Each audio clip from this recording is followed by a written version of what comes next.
मध्य प्रदेश के गुना में हृदय विदारक घटना हुई। चीख पुकार और अफरा तफरी का माहौल हो गया। जी हां, एक सड़क हादसा हो गया। उस हादसे में 13 लोग, 13 मासूम काल के गाल समा गए। लेकिन अभी भी इस हादसे में 16 से ज्यादा लोग जो हैं वो घायल अवस्था में हैं, जिला अस्पताल में एडमिट हैं। और सबसे बड़ी बात है कि जो बाहर का माहौल है वो बेहद ही दुखद है। अफरा तफरी का माहौल है, चीख चिल्लाहट है। और सबसे बड़ी बात है कि इस हादसे के जो शिकार हुए लोग हैं उनके परिजन अपने घर वालों तक को नहीं पहचान पा रहे हैं। उनकी जो डेड बॉडी है उसको तक पहचान नहीं पा रहे हैं, क्योंकि डंपर और बस में टक्कर हो गई है। भीषण टक्कर में आग जलने से 13 लोगों की मौत हुई है और 13 लोग जो जलकर खाक हो गए हैं।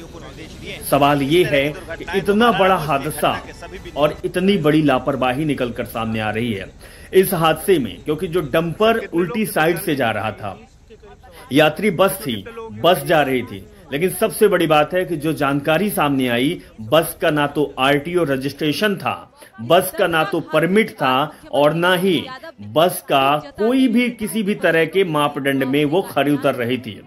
यानी कि फुल लापरवाही आरटीओ विभाग की। हालांकि सूबे के मुख्यमंत्री मोहन यादव ने इस घटना को लेकर दुख जताया है। सुबह वो घटना स्थल पर पहुंचे और उन्होंने 3 लोगों पर कार्रवाई की, जिसमें से जिला कलेक्टर और जिले के एसपी और साथ में नगर निगम के आयुक्त और आरटीओ को भी हटा दिया है, दूसरे जगह निलंबित कर दिया है। लेकिन सवाल ये उठता है कि क्या ये सब करने से उन 13 लोगों की जान वापस आ जाएगी?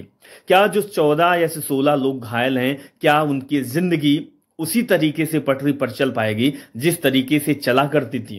क्या महज 50,000 घायलों को और 4 लाख रुपए जिनकी जान चली गई है उनको देने से क्या घर में सुख समृद्धि, क्या खुशियां आ पाएगी? क्या दुख और मातम जिस घर में छाया हुआ है क्या वो दूर हो पाएगा? कई सवाल हैं। लेकिन सबसे बड़ी लापरवाही ये होती है कि आखिर ऐसा क्यों होता है? इस हादसे की वजह कौन है? लगातार मध्य प्रदेश में 20 साल से सरकार बीजेपी की चल रही है। बीजेपी के पास परिवहन मंत्रालय है, बीजेपी सरकार के पास सारे प्रदेश के कलेक्टर हैं, एसपी हैं, उनकी निगरानी और अगुवाई में काम हो रहा है। तो फिर आखिर इतनी बड़ी लापरवाही क्यों? और आपको बता दें कि केवल लापरवाही ये गुना में नहीं हुआ, क्योंकि गुना में हादसा हुआ, जब जांच हुई तब पता चला ये इस तरीके की लापरवाही हर जिले में होती है। जिस जगह आप मौजूद हैं, जिस जगह हम मौजूद हैं, वहां भी इतनी ही लापरवाही होती है, उन जगहों पर भी। क्योंकि ना तो आरटीओ ध्यान देता है, ना परिवहन विभाग ध्यान देता है और ना ही कलेक्टर और एसपी, क्योंकि इन लोग को तो मोटी रकम आती है। आरटीओ के द्वारा चेकिंग होती है, आरटीओ से पैसा लिया जाता है, लेकिन हादसों का न्योता भी दिया जाता है। बहुत बड़ा हादसा हुआ गुना में और जिस तरीके की घटना हुई, वाकई हृदय विदारक की घटना थी।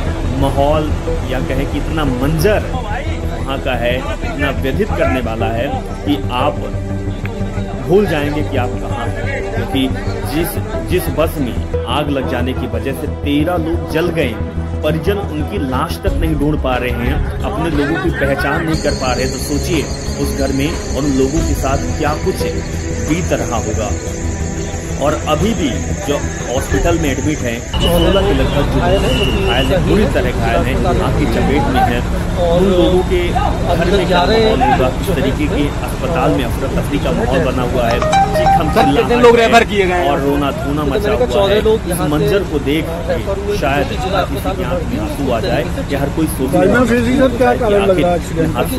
कौन दे रहा है, कौन जिम्मेदार है इस हादसे की, किसकी जिम्मेदारी है? बहुत सारे सवाल निकलेंगे और सबसे बड़ी बात है सवाल तो सरकार को। सर ये बस किस परमिट पर चलती थी? सरकार लेती है इस तरीके की लापरवाही, इस तरीके की बड़ी घटना, उसका भी जिम्मेदार सरकार। प्रधानमंत्री मोदी ने दुख जताया है कि सरकार लगी हुई है, हमें दुख हुआ है, हृदय विदारक घटना है। लेकिन प्रधानमंत्री साहब, क्या इतना बोलने से काम हो जाएगा?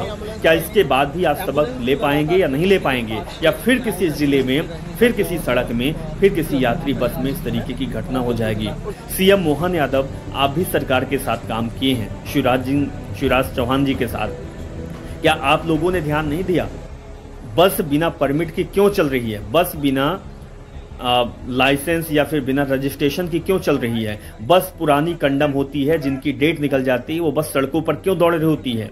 आखिर किसके वजह से और कौन लोग शामिल है जो इन बसों को चलवा रहा होता है? आरटीओ, परिवहन मंत्रालय आपके पास था, नेता आपके हैं, मंत्री आपके हैं, तो जवाबदेही भी आपकी बनती है। और इस घटना को लेकर जितने लोगों की जान गई है या फिर जितने लोग घायल हैं, जितने परिवार के जनों ने अपनों को खोया है, उनकी जिंदगी किस दिशा में जाएगी, ये हम और आप यकीन नहीं कर पाएंगे। हम और आप ये सोच भी नहीं पाएंगे कि आखिर उनके घर में स्थिति और परिस्थिति क्या हो गई होगी। तो साहब, अगर हर चीज का जिम्मेदारी आपकी ही बनती है, क्योंकि प्रदेश आपका है और आप चला रहे हैं और आप इस प्रदेश के मुखिया हैं। सवाल बहुत है, लेकिन जो घटना हुई गुना की, वो बेहद ही दुखद घटना थी। इस घटना में 13 लोगों की जान चली गई है, जबकि 16 लोग अभी घायल हैं। और परिजन जो हैं, जिनके घर के लोग खोए हुए हैं, जिनकी मृत्यु हुई है, वो अपने आप को, अपने लोगों को और अपने परिजनों को जो हादसे के शिकार हुए, अपने बेटे को, अपने पिता, माता, भाई, बहन, उनको पहचान नहीं रहे हैं।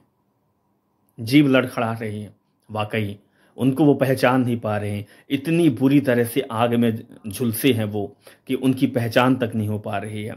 और जो घायल हैं, अस्पताल में चीख पुकार, मातम छाया हुआ है। सोचिए, जिस घर में इस तरीके का हादसा या जिस जगह में हुआ होगा, वहाँ की स्थिति क्या रही होगी, वहाँ की परिस्थिति अब आगे क्या होगी। लेकिन इसका जिम्मेदार कौन, किसके साथ ये हुआ, ये सोचने वाली बात है। और सरकार इसकी जिम्मेदार है, क्योंकि सरकार की लापरवाही, मंत्रियों की लापरवाही और कर्मचारी और प्रशासनिक अधिकारियों की लापरवाही, जिसके वजह से इतना बड़ा हादसा हुआ है।